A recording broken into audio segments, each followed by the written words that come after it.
For years, a simple combination of blue and yellow was enough to spark a familiar feeling in millions of Americans. It was the signal that the weekend was about to begin. Blockbuster wasn't just a video rental store. It was a ritual, a meeting place, an icon of American culture that turned the simple act of watching a movie into a shared event.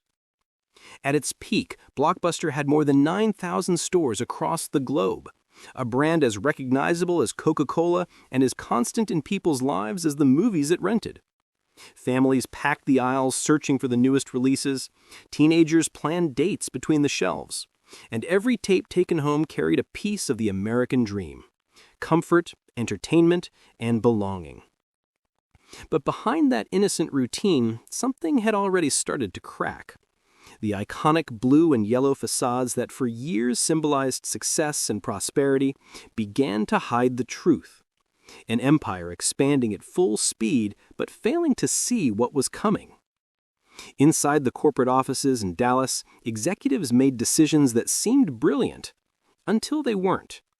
The market was changing, technology was advancing, and Blockbuster, confident, almost arrogant, believed nothing could shake its dominance. What happened next became one of the most remarkable corporate stories of all time.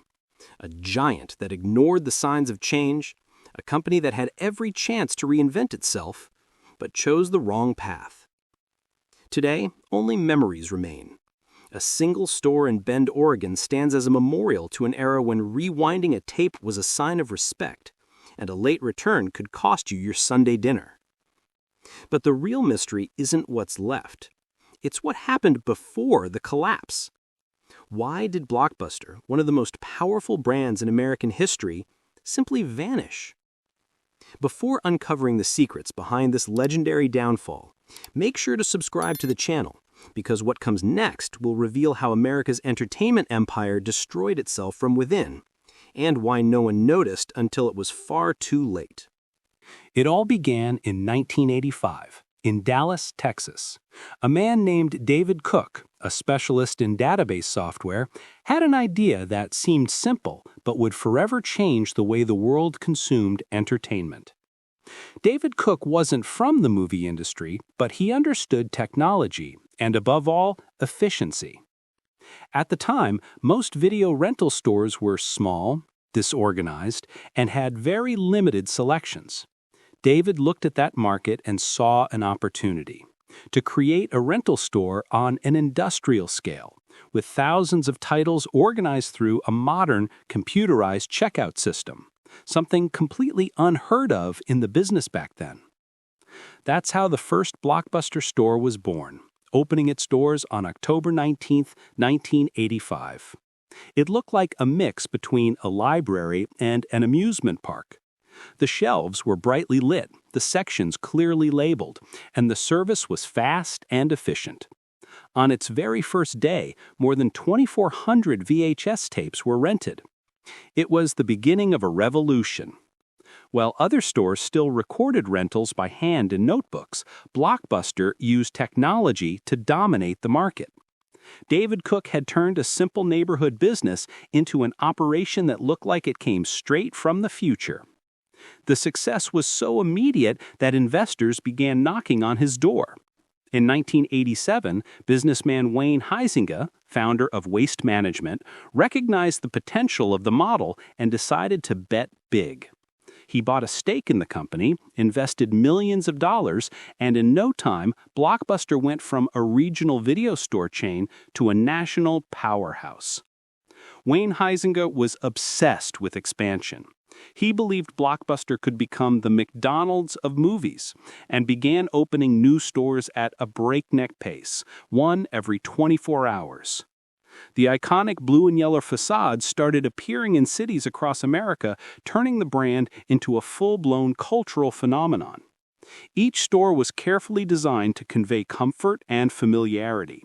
The lighting was identical everywhere. The layout was standardized, and the faint smell of new plastic became a signature scent. Walking into a Blockbuster in New York or California felt exactly the same. It felt like home. By the late 1980s, Blockbuster had already become the largest video rental chain in the world, with hundreds of stores and annual revenues in the hundreds of millions of dollars. The company began buying up smaller competitors, absorbing their operations, and eliminating any threats in its path. And with that growth came an image of power. Celebrities began visiting the stores. Popular films filled exclusive displays. Being a blockbuster movie became a mark of prestige. In 1989, the company went public on the stock market, solidifying its status as the new empire of American entertainment. Wayne Huizenga became the face of corporate success, and Blockbuster came to represent more than just a video rental store. It became a symbol of the modern American dream: easy access, family fun, and a touch of status. In the years that followed, the brand seemed unstoppable. On every corner, a Blockbuster storefront glowed as a reminder of the company's power. Families gathered on Friday nights, couples planned movie marathons, and kids ran through the aisles with eyes wide at the sight of colorful covers. Blockbuster didn't just dominate the market, it defined what the market was. And, like every great American story, the peak was just around the corner. But what no one inside the company realized was that the same breakneck pace that fueled its growth was also planting the seeds of its downfall. By the 1990s, Blockbuster had become much more than a movie rental chain. It was a cultural institution. Its stores had become part of the American landscape, as common as gas stations or supermarkets. For millions of people, walking under the Blockbuster sign marked the start of a good night. The simple sound of the scanner reading a tape's barcode was almost hypnotic. It was the sound of the Blockbuster era. With Wayne Huizenga at the helm, the empire continued expanding at an astonishing pace. The chain surpassed 1,000 stores in less than 5 years, growing not only across the United States, but also into Europe, Latin America, and Asia. The company invested heavily in marketing, sponsorships, and events.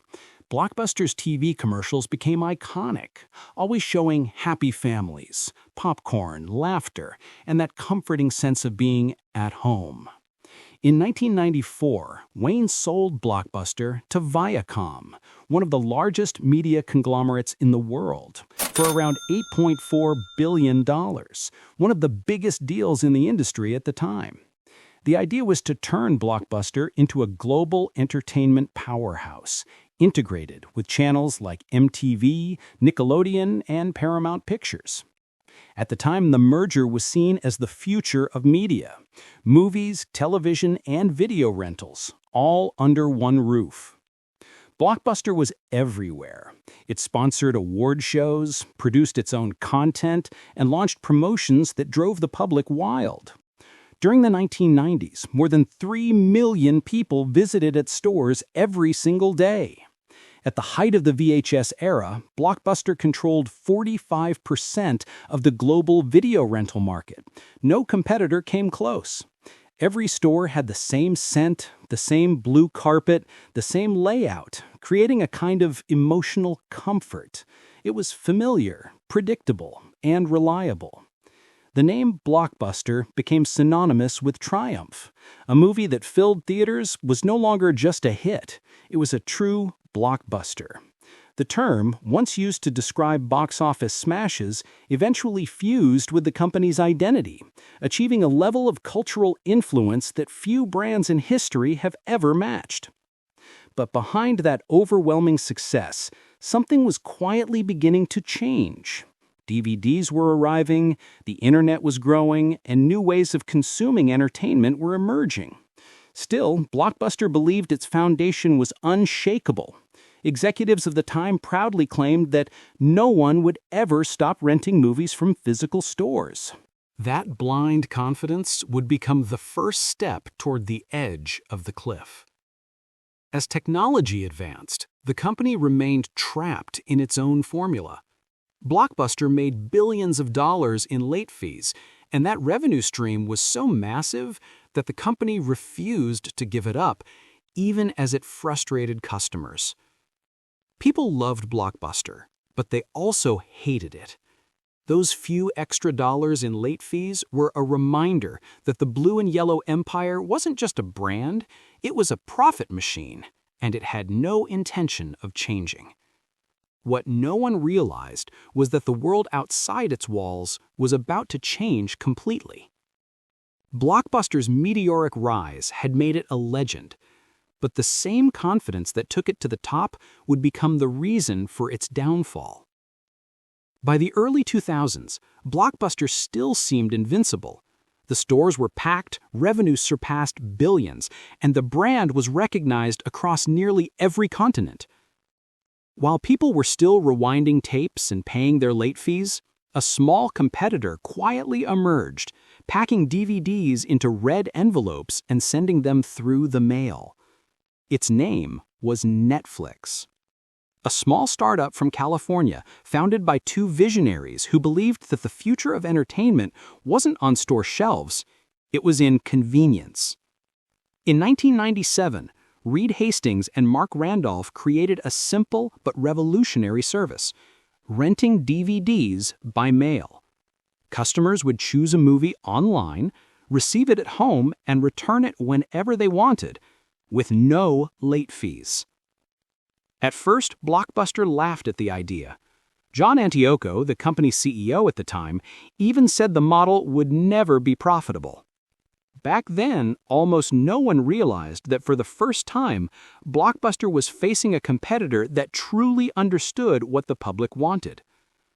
3 years after Netflix was founded, in 2000, the young company boldly proposed a partnership with the entertainment giant. The plan was simple. Netflix would handle the online platform and DVD deliveries, while Blockbuster would continue running its physical stores and established empire. The offer was valued at $50 million. The response came quickly, and with laughter. Blockbuster executives thought the idea was absurd. Why would a billion-dollar corporation partner with a small company that simply mailed DVDs? It sounded like a ridiculous business proposition. But that arrogant, overconfident decision changed everything. That rejection marked the beginning of a historic turning point in the entertainment industry and the slow downfall of an empire that thought it could never fall. While Netflix grew steadily, Blockbuster began drowning in its own internal problems. Its revenues still depended on physical stores, and a large share of its profits came from late fees, something that deeply irritated customers. The company's corporate culture resisted change, and the digital transition felt like a threat to the model that had sustained the empire for 2 decades. Netflix, on the other hand, evolved quickly. It understood its customers, adjusted its service, and in 2007 took the decisive leap. It launched online streaming.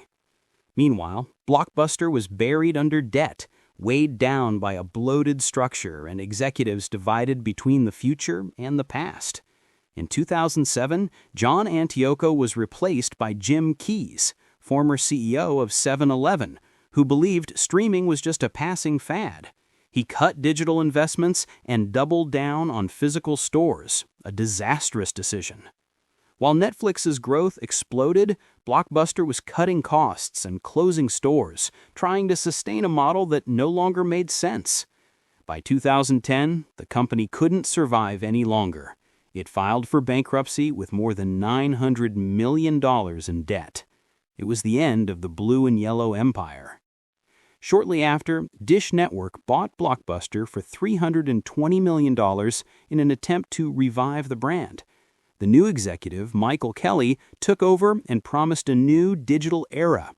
But the audience had already moved on. Streaming had become the norm, and nostalgia wasn't enough to save a company built on tapes and DVDs. The stores disappeared, one by one, until only a single location remained, in Bend, Oregon, a living museum of an era that once felt eternal. Blockbuster didn't die because of Netflix. It died because of its own arrogance. It ignored market changes, dismissed its customers, and believed that past success would protect it from the future. And in the end, what remained was a symbol of a lesson the corporate world should never forget. No empire is too big to fall when it refuses to change. In the end, the story of Blockbuster is more than just the fall of a company.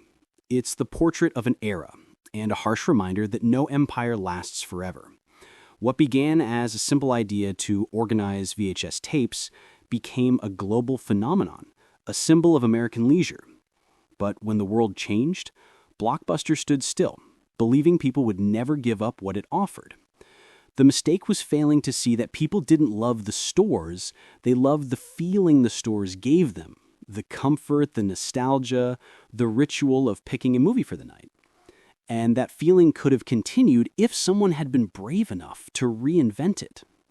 The irony is that today we're surrounded by digital platforms born from the same desire to watch something with the people we love. Netflix, Hulu, Disney+, they all follow the same principle Blockbuster ignored, adapting the past to the present. But in a way, Blockbuster never completely died. It lives on as a memory, as retro aesthetics, as the symbol of a simpler time. The last remaining store in Bend, Oregon is almost a shrine to nostalgia. Visitors travel from around the world just to feel, for a brief moment, what it was like to walk between those blue and yellow aisles. Perhaps that's the final lesson. Success is never guaranteed and innovation never waits. Blockbuster taught the world that technology doesn't destroy companies. Arrogance does. And now the question remains. Which giant will be the next to disappear before our eyes? Share your thoughts in the comments and subscribe to the channel so you don't miss the stories behind the brands that defined generations.